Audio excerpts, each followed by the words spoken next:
Hi everyone, my name is Sia Blackshear. I am one of the co-presidents at Lowell High School's BSU. As most of you may know, Lowell BSU and other minorities participated in a walkout today of our school. Yes.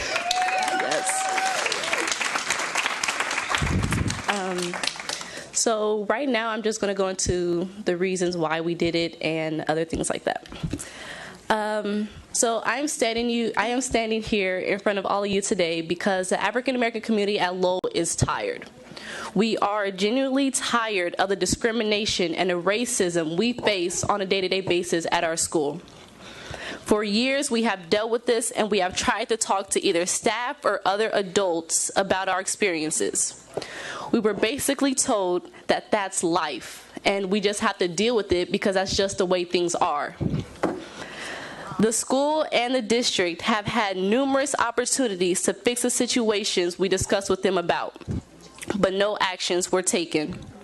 We as a community have decided that we are no longer going to wait until the school does something about it. We are now taking actions into our own hands.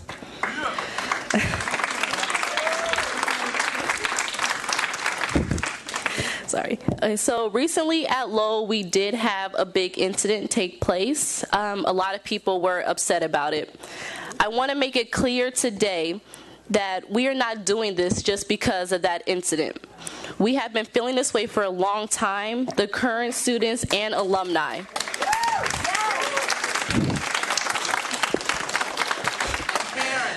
And parents. This incident was the straw that broke the camel's back. Okay, so the school's reaction to this incident and a million others is the reason why we are standing in front of you today. However, unlike other incidents that have taken place at Lowell, this incident was posted and reposted over and over again on social media. Once the incident went viral, coincidentally, the school now wants to make changes. Okay, so now the BSU is being invited to staff meetings and we are being asked to lead school events, and now the school seems to genuinely care. The only question I have for you all today is, why did it take this long? Why did something terribly controversial have to happen for the school to now want to involve the African American community in their community? How many more students at different high schools throughout the district have to deal with these situations before the school and the district finally decides to change? Right. My members and I will be looking forward to the district speaking with us personally regarding the changes that they're implementing to make sure that every African American student feels safe and welcome in their jurisdiction.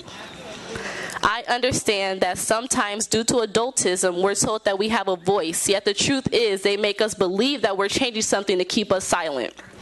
But I know that the district will not try to silence us in any way, and whatever voice we have when dealing with this situation will be heard and changes will be made. We also know that any changes that will be made will be beneficial to the long term. They will not be temporary changes. I do have hope that our district will be sure to uplift our voices as students to the point where we hear our own. That the district will be sure to, to the point, I already said that. Sorry. I do hope that our district will display genuine care, not just a response to the pressure of the voice of the oppressed. So I have some BSU members here with me today, and they would like to share some of their personal experience that they went through at our school. And we also have a list of demands that we hope you guys will deeply take into consideration and speak to us about. Thank you.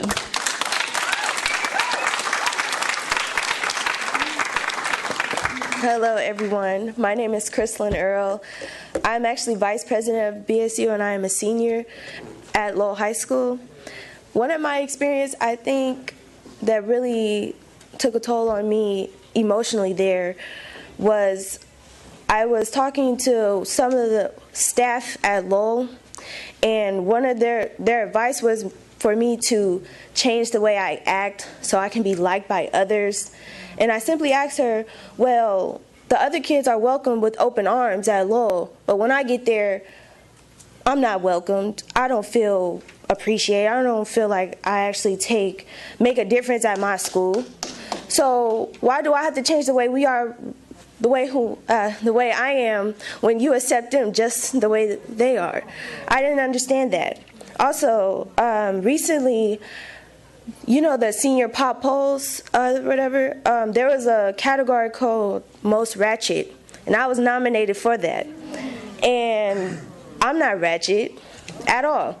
And I told my mom, and she was very, very upset with the school on how a derogatory term could be a poll.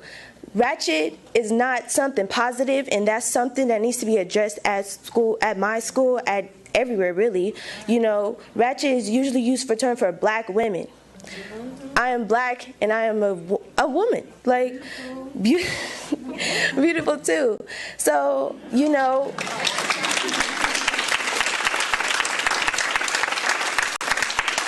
my mom sent a very long letter to my principal, and you know, she didn't get any type of response back at all. So I want you guys to know, like, the incident with the pictures, like our president said, you know, we're fed up. You know, all this that's happening around us at our very own school is sad to say, but you know, it's just, this is coming up, and it's a lot of stuff going on. And thank you. Yeah, it's not new.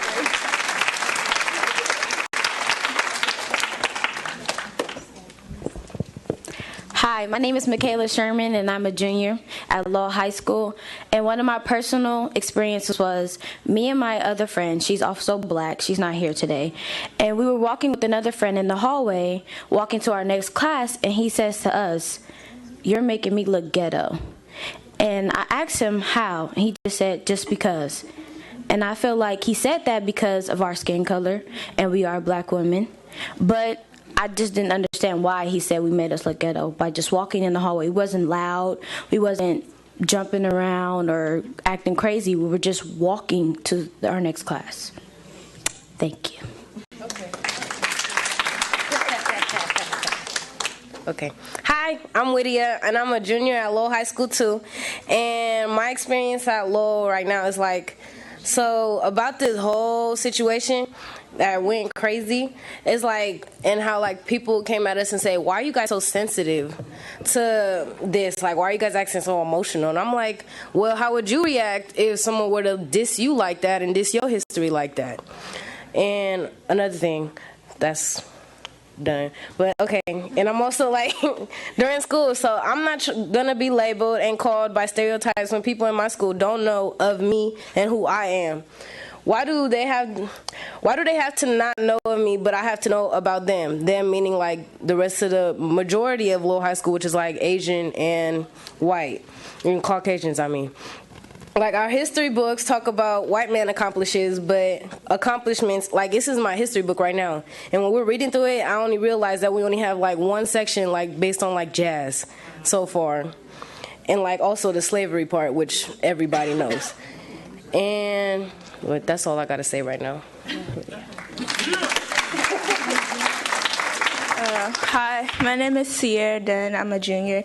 And my personal experiences is, like, the lack of teacher support at Lowell. Like, I don't feel supported by the teachers at all. Like, especially when you sit in the class and you're the only African American student in the class, you should feel supported by the teachers. And when we have like group projects, it's hard because nobody wants to be in the group with you because you're African American. So it's just hard, you know. The teachers, I think they need to be more supportive of us. So. Sorry, one more thing. My name is Chrislyn again. I'm a senior. Also, when the incident first occurred, we had posted it on social media. So with the pictures, the whole everything, the display of it, and we sent it to our parents, and we sent it to a whole lot of members, and it was spreading on social media really quickly. And all of a sudden, we have this big emergency assembly for 2 periods, which are about like 2 hours. And we were sitting there, and all the BSU members were sitting together because, we thought our principal was actually going to go into details on what happened, but he didn't. And the kids, our peers, didn't even know why they were there. They were just sitting in the crowd, not even knowing what happened at all. And we had to explain to them, oh, yeah, this happened. They're like, oh. And that was it. And, the only thing they cheered for is because we got a free period. We didn't have to go to class. So it just shows that no one cares what we say. Our principal did an emergency assembly, and no one cared. You were sitting there just with us, and no one cared. And also, at the meeting, the assembly, most of the students were like, oh, I don't want to go to this. I have a test. Or the teachers were like, oh, this is interrupting my class time. It's not that serious. One of my peers told me, like, BSU is doing too much. Are you serious? Like, this is so big, and no one understands that at Lowell. Thank you.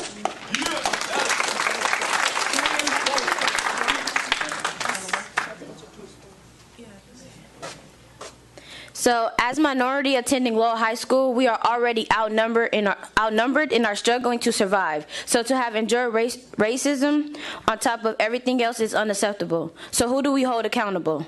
We are demanding respect and is asking for your help. Here are our demands.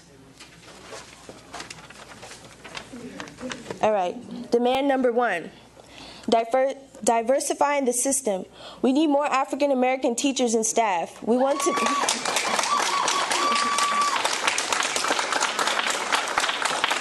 to be a part of a system that represents us. The school wants us to feel safe and welcome in an environment where there is very little percentage of us.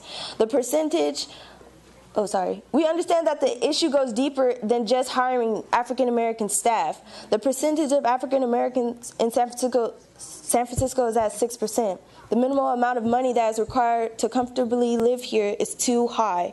Our families are being kicked out of a place where our history began for many of our ancestors because they simply cannot afford to keep the homes we were raised in.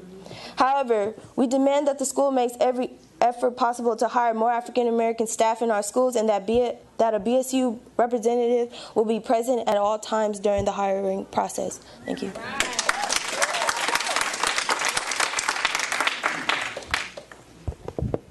We want to change in the school curriculum. The reason why these incidents keep happening is because the students are not educated on what it means to be respectful to other cultures. We need mandatory ethnic classes. The teaching of our other cultures should not be an elective. It should be a mandatory, just like the European history. The problem isn't just with the students. Teachers are often uneducated with cultural sensitivity. At Lowell, most African American students feel uncomfortable in the classroom. African American students are repeatedly faced with microaggressions. We want all teachers be required to take cultural sensitivity training, and if not, then disciplinary actions will take place for the teachers who are not respectful of student culture. Okay. Another demand, a full-time African recruitment officer, someone who specializes in recruitment of African American students into Lowell High School. They should also be the sponsor of BSU, a person that we could trust, that works closely with African American students, attends every meeting, and serves as a representative of all African American students. With a designated number of hours, they would also be in charge of an 8th grade welcoming day for African American students, a big event that should be held at Lowell High School, focusing on what the school is going to do to support the minority community at Lowell High School. Another demand is that we want an African American community center at Lowell High School. The African American community constantly deals with microaggressions. The center will be a place where our freedom of expression is not at risk, due to some students not being able to attend our meetings Wednesday afternoons, in addition to the structure of Lowell's block schedule. This will be a place where we could still interact with other African American students and stay up to date on what is discussed at our meetings. Okay.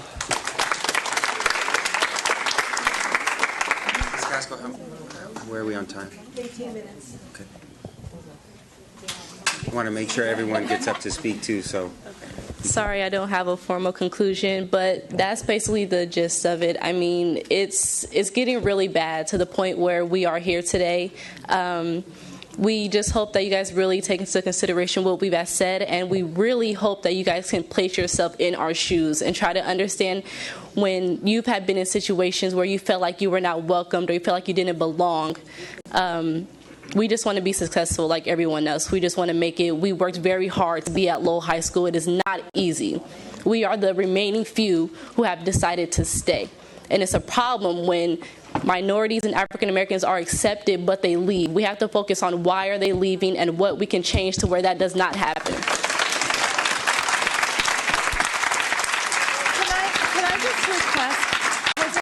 Could I request that the students, if you have your demands on paper printed out, or could you either email them to us, or could you give them to the board secretary so we have a copy?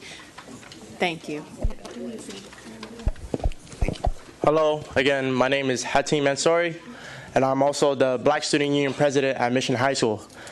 And I, alongside with the rest of Mission High School Black Student Union, 3 of them which are here today, Damaris Barner, Officer of Communications, Davina Raymonds, the Vice President, and Mardell Howard, who is the Secretary. We could have been selfish and not come here, because honestly, a lot of things that Lowell is asking for, Mission already has. A safe space for African Americans, and recruitment for 8th graders to come into Mission High School. That is because a lot of black kids actually go to Mission High School, but we could not sleep with ourselves that night, knowing that our brothers and sisters are being underrepresented and discriminated against. We have come here in full support of Lowell High School because, as we all know, injustice anywhere is a threat to justice everywhere. Thank you.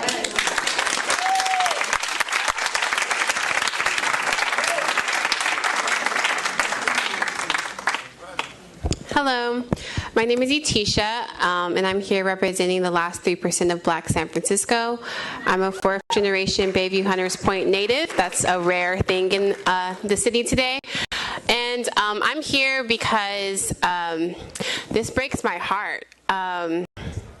It truly breaks my heart when I hear them speaking of their microaggressions. It made me cry. Because I feel their trauma and their pain, and I think that our students are not being taken care of the way that they should by the adults that are there with them 7 hours a day, and there should be a team put together to address the trauma that these students are experiencing. I have mentors who went to Lowell in the 70s, and they explained that the same things were happening then, but the only difference is there was a larger black student population, and now there's a small black student population, or even smaller black student population, and so these incidences are blown up even bigger. And I can only think of Little Rock 9 when I hear these students speak. I don't know if you guys are familiar with Little Rock 9 and the desegregation of the schools in Arkansas and what they went through. If you're not, you can watch Ruby Bridges or Karina to get a glimpse of this is what these students at Lowell are experiencing. And for the students to be told that they're being sensitive is a direct attack on their black bodies and spirits. And,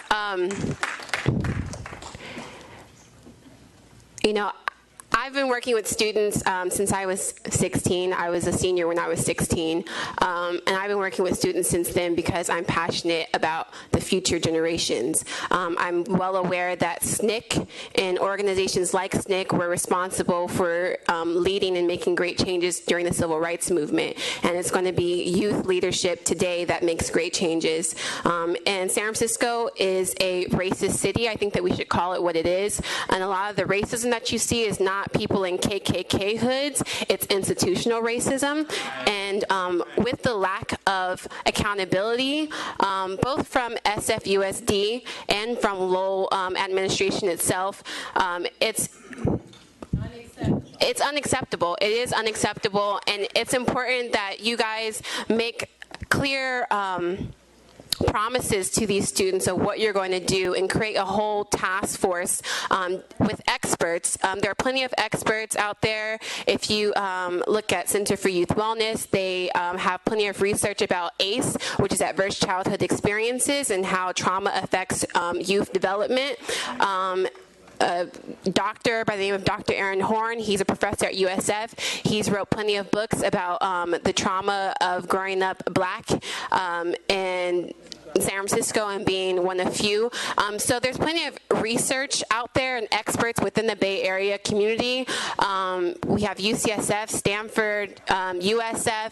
So I really think that instead of just throwing a Band-Aid on these problems, that you create a whole team of experts to deal with this issue and not just throw some rookies on this issue, but look at the experts that you have available and create a whole task force to address these issues. Thank you. So I want to remind everyone there's a lot of people waiting to speak. So. Hi, my name is Chandra Logan, and I'm a parent of Sierra Dunn. She just spoke. And my issues are... she comes home crying a lot, and I'm like, oh my God, what's wrong? The teachers there really do need to be trained on sensitivity for our culture, and I'm a little nervous, but I send her to school for an education, not to be humiliated as soon as she walked through the door. I think that it should be addressed, and I haven't heard anything from the staff or anything of how they're going to address the issue. I don't know what the outcome was. I didn't get any information about it except from Sierra. It seemed like the school could have emailed me or, gave me a phone call or something, because that was humiliating and that was wrong, and they made a joke out of it. And our black students, they would never degrade another culture like that. That was horrible. And back to the teacher situation, I'm also an alumni of Lowell, and the things that I went through, I see that she's going through the same thing. My dad used to have to come up there because the teacher would tell him I cheated on a test because I got straight A's. And at one time I had to sit there and take the test over, and I repeated the same A+ on the test. But just things like that, it got to stop. It got to stop, It has to stop. That's pretty much all I have to say. Hello, everyone. Just want to thank everyone for coming out, that came in the crowd, the parents, the community, and everyone who's shown support for these students. They really, really need it. I got involved with this whole incident because of the Facebook post, but I am honestly appalled by the levels that this has gone into the teachers, the faculty, administration, and children who are trying to cover up the racism that's happening at that campus. I felt disrespected by the letter that was sent by Principal Ishibashi, stating that those photos and images were historic depictions of black culture. I was offended by the fact that when those issues were addressed with the principal via phone calls from alumni all the way from Florida, D.C., San Francisco, the Bay Area, and it was ignored. And then it was flipped on those concerned community members that now they were targeting him for expecting him to do his job, which is to protect these students. Hearing from the students that in the assembly, which they claimed was supposed to be restorative justice, to reprimand the child who, out of his own ignorance, posted these images, that it wasn't even addressed or even brought up to the students, and then being pawned off to the community that it was, that's unacceptable. Following that, the student continued to post vulgar and disrespectful things to the Lowell community via his Twitter account, knowing that these other students were on his feed, essentially bullying them. The students went to the administration, showed them photos and screenshots of what the student was posting, and yet the administration continued to tell the community that this child was remorseful. He was not. Let's be clear, he was not. I have the captions and the photos that I'm going to share with the board tonight. He posted pornographic pictures of, it's just disgusting. I'm sorry. It made me cry to think about that these children are going through this, and they're going to the administration and crying on their laps, asking for help, and they're being told, you're too sensitive. I'm doing this. I sat in the students' BSU meeting last week, and they were told that whatever they said was invalidated. They were trying to explain to us that the photos were not up for 24 hours, as administration continues to publish and pretend. It was actually up there for a week, and that the student actually reposted and added more pictures to the bulletin board. And yet, where is the faculty oversight? Where are the counselors? Where is the principal? We keep hearing about diversity and that we don't tolerate racism, but obviously you do. You have to. There's no way that as an adult you can conscionably say to a child coming to you and saying, I am hurt. These students are bullying me. They are mistreating me. And the staff is saying to these students, it's disrupting my time to teach. Where's the empathy for children? These are children. These are not adults. These are children. And I just like to close by saying that I was also appalled, and I took screenshots. We had an alumni group page, and there were actually teachers who were posting in this alumni thread, making anti-Semitic, anti-Black commentary. Fire 'em. Quick! There was the head of the Lowell Alumni Association who was liking these posts. How do you like a racist post? You know what you're doing. That's purposeful. So when you come to meetings and then say, oh, I want to help the Black community, and you're doing these things, that's indicative of how you really feel about these students and the Black community. And that's not acceptable. So I'm asking the board to create some kind of policy where there is zero tolerance to students of any multi-ethnic background or any race to be targeted. And I'm not just saying this on behalf of the Black students. I'm saying this on behalf of the Latino students who are also experiencing those same issues at Lowell High School. I'm saying this on behalf of any other student of every other race, Filipino, the Polynesian students who got up and spoke today as well, white students, Asian students, I don't care who you are. No one deserves to be treated that way as a child.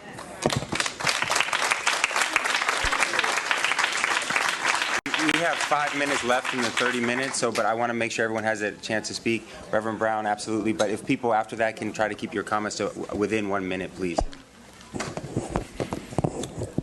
Mr. President, members of the school board, Mr. Superintendent, ladies and gentlemen, I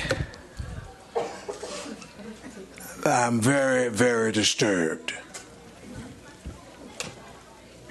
I'm hurt. I'm upset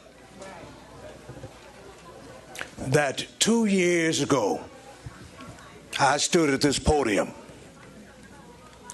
and advanced the notion that in this school system we needed to have an ethnic heritage month in which all of us would sit down and listen to each other. I contend that because of a culture of benign neglect on the part of leadership, we again been woefully affected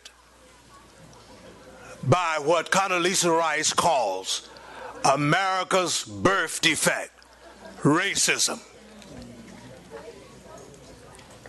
I appeal to the board unanimously to take the leadership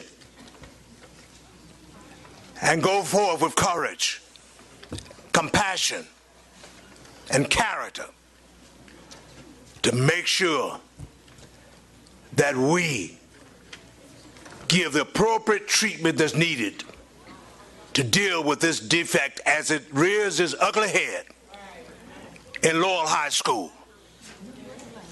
Named for a person who led a great and prestigious institution is a disgrace to their name, and it defames all that one claims to be about who went to Lowell, and that is analytical thinking, scholarship, leadership, and social responsibility.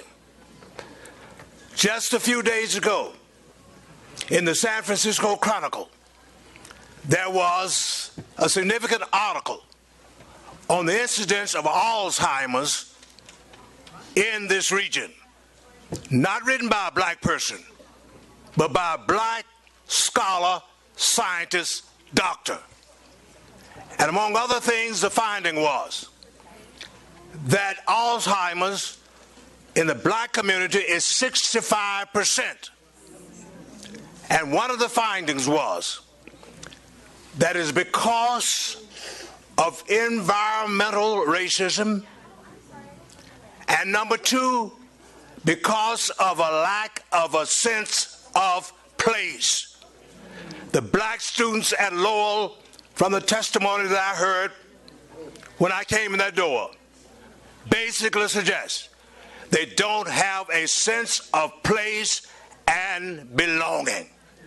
Let us make sure that every student who goes to that school can feel that they belong, that they are respected, regarded, and honored.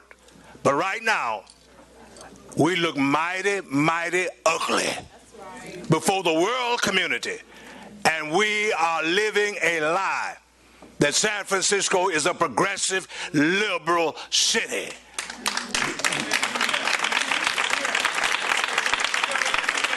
So what do I recommend?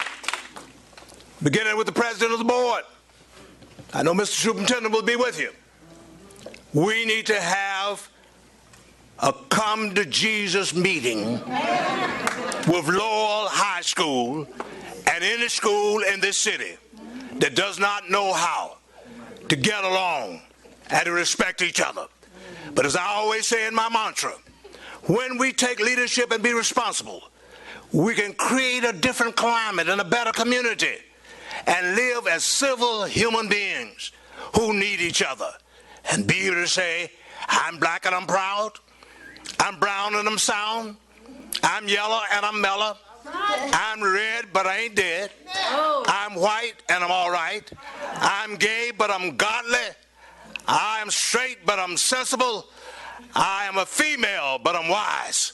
That's what we need to happen in our culture, in our schools, our city, and throughout the world.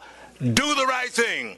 We don't need anything repeated, such as that very toxic, evil, mad attitude of that man whose name begins with the name Donald. All